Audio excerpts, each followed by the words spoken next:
How's it going, everyone? In today's video, I'll show you on how you can make a platformer level in Geometry Dash.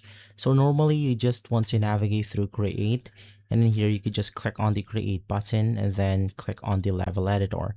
Now to create yourself the platformer level, the first thing that you want to do is to just click on the gear icon, which is going to be this one, and then you want to switch from classic to platformer.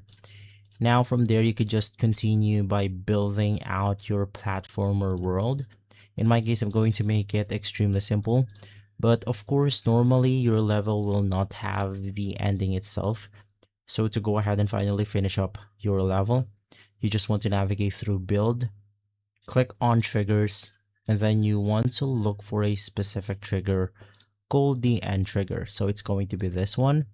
Now, of course, you could make some adjustments like the no effects, instant, and more. But if we click on the play button or test out button, it will not basically end right here. So to go ahead and fix that, because most of the time people encounter this problem, you can just make sure that you are inside the actual level itself, not on the testing mode.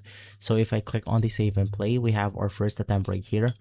And then let's move through, and then as you can see, it will then finish our level right here. Of course, you could change it in a way that it doesn't suck us in.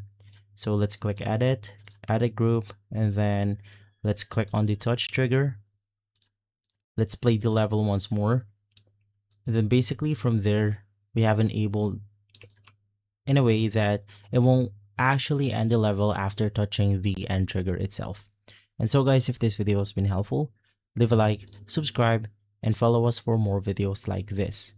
Thanks for watching.